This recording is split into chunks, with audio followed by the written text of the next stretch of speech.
everyone, welcome back to my channel. I'm joined by Albus for whatever reason. He's being extra snuggly right now, so I guess I'm never getting up from this chair today, is the moral of the story, because he's not the biggest snuggler, so when he is, you need to take advantage of it. But I am here to give you guys kind of a loose October TBR.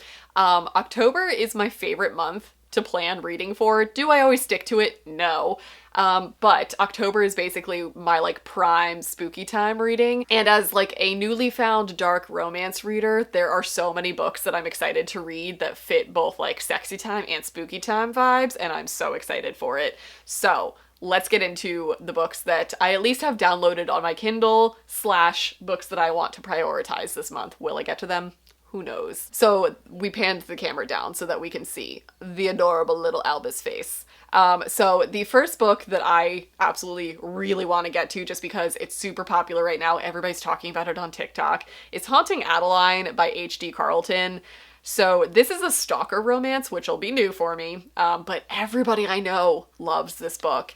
All that I really know is that it's a stalker romance, it's very dark. That's all I got. I read Satan's Affair by H.D. Carlton in preparation, which is a novella where we actually meet Zaid, who I think is our hero. Oh, we're done now. That's sad. But Satan's Affair is where we meet Zaid, who is our hero in Haunting Adeline. He is kind of a character that shows up in the book, and that book was something. If you were very into just gore slasher movies, that book is for you. It was good for what it was, but I do not approach it thinking that it's going to be a romance. No matter how dark you like your romance, this is not a romance. It was kind of reverse harem, but it was also psychopath, serial killing, reverse harems, but not super sexy, mostly just horror vibes. We did meet the hero in that book, so I'm curious about it because I know people love it. I know a lot of people didn't like Satan's Affair because it was a doozy of a book, so I'm excited to get to it, and for my own opinions, we'll see how dark I can take my romance and still handle it well. I have a lot of dark romances that I'm very excited for, because I also really want to read Her Soul to Take by Harley LaRue. This is the first book of an incomplete series, which is hard to do for me, but I really want to read this in October. I feel like it's a really good October thing. I think this one is reverse harem, and I'm pretty sure it's demony. Ghosty, demony, monstery, something along those lines, and I am excited for it. I have only seen people rave about this and can't wait for book 2, and I was like, am I going to doom myself by getting really into the series when it's not complete? Yes, I am. So I have that on the docket. Okay, we had to change the battery. Different camera angle? Don't know. But the next book that I'm really excited to read is Gothichana by rooks. This is a book that I saw a couple people reading, and I think it's starting to gain traction now. But this is essentially ghosty, witchy vibes, dark academia, romance. And I was like, those are all the things that I want in a book. I actually technically downloaded this and started it last month.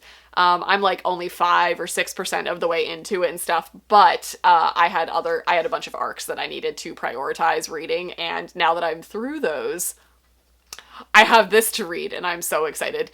All that I know is it basically is following kind of a dark, spooky school in the woods that's very exclusive, you have to be invited to it. And I want to say our heroine is a witchy girl who is the daughter of the town recluse crazy old lady. Yeah? And I don't know our hero yet. I didn't get far enough, but I feel like there are ghosty vibes. That's what I'm getting. It's set in a dark academia, spooky school setting. It's a romance. I'm into it. While we're in that same vibe of the video, I also really want to read The Lady of Rooksgrave Manor by Catherine Moon. This is one of the most loved reverse harems out there. It is a monster reverse harem, which is again going to be a new thing for me. Look at me just trying new things this year. Are they weird things? Yes. I'm here for it though. But this is one of the most recommended reverse harems for anybody who's looking to get into it. And it's I want to say Catherine Moon also ended up having issues with Amazon. I think Amazon actually took this off because of the content. And I was like, if you're ever gonna pitch a book to me, tell me that Amazon thinks that it's inappropriate and I will read it. So I'm really excited to get to that. I want to say it's kind of historical, which is going to be also a new thing for me, but it's like historical spooky. And I'm like, that's my vibe. So we have that. Okay, let's get through all of the dark books and then we'll work our way back into like normal contemporary romance. I would love to read The Dancer and the Masks by B. Page. I started the Academy of Stardom series last month, which is like a dance school reverse harem series. This one is completely separate. I believe we kind of meet the same characters, but this is a dark. I've been told check trigger warnings for this series. Dark reverse harem. And I believe it follows a dancer, obviously. And the masks are masked men. And I want to say it's gonna be pretty fucked up. That's what I know from the description. And that's kind of all I want to know going into it. I also really want to get to Promises and Pomegranates by Sav R. Miller. This is a very dark contemporary romance that is very loosely based off of Hades and Persephone. As y'all know, that's my shit. I know there's like knife play in this. It's Hades and Persephone, which is already a somewhat darker story, so I'm assuming it's going to be a very alpha male. I'm into it. I've heard good things about it, so I have that downloaded. Let's see, what else do I have that's dark before I move into lighter stuff? Well, I have the next Necessary Evils books by Onley James. I read Unhinged last month. Loved it. So I have Psycho, which is book 2 of this series. This series basically follows a family of brothers. It's like a found family of adoptive brothers who are all kind of psychopaths. Basically, this doctor kind of went around years ago and like rounded up a bunch of boys who were showing signs of serial killerness, as in like lack of empathy, all of basically like the clinical psychological signs that you see serial killers exhibiting. He took a bunch of these boys, got them out of the system, and basically turned them into vigilantes. He like honed their abilities to like not feel empathy or anything like that, and turned them into cold-hearted killers who take on like cold cases that the cops don't have enough evidence to solve.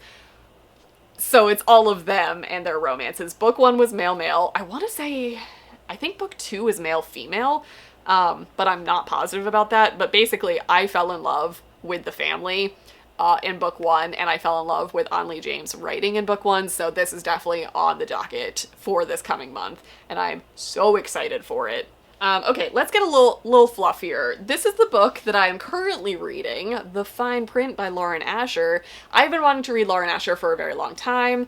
I wanted to read this series. This is the only book that's out in this series, but I also wanted to read, I want to say the like Throttled series, or at least they're like standalones that match, the covers match.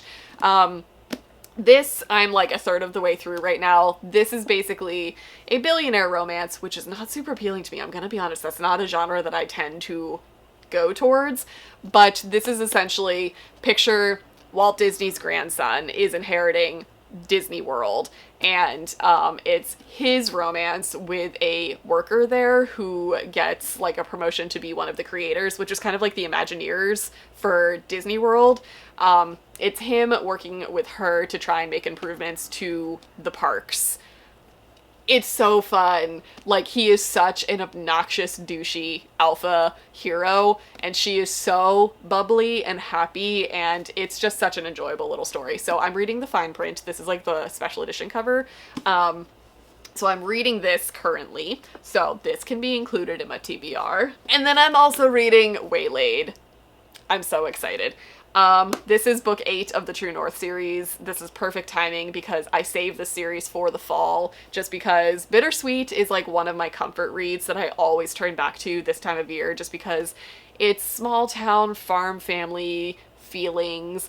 The Shipleys are my favorite family. I just want to go to Thursday night dinners so badly and experience them, but they're not real people, so I don't ever get to do that, so I go back every fall, and I always read at least Bittersweet, just because Bittersweet, it takes place on like an apple orchard and they're making hard cider and it's sexy and adorable and I just love it so much. This is one of my favorite series of all time. I talk about it relentlessly. You guys know this. So this is just the newest release of the actual True North series. This is not one of the like many spin-off things that are now set in the True North world. This is actually like book 8 and I'm loving it so far. I literally just downloaded the audiobook last night and started it, so I'm not very far, but I am loving this. so much. This one follows Daphne Shipley, who is Dylan's sister. They're twins. This is a character that we've been wanting to see for a very long time, and I am loving Ricky, who's our hero in this. Just loving it. I love going back to the Shipley farm, basically. It's my favorite place to be every single fall, so this is definitely on the TBR because I'm currently reading it. Okay, lastly for this video, I have a question for you guys. So I have really wanted to get into the Fallen Men series by Gianna Darling. I'm not a huge MC romance person. It's just not a thing that I generally like really look for, but I know this is probably like the most well-loved and most talked about MC romances that exists. So here's my dilemma. I tried book 1 and I DNF'd it. Lessons in Corruption.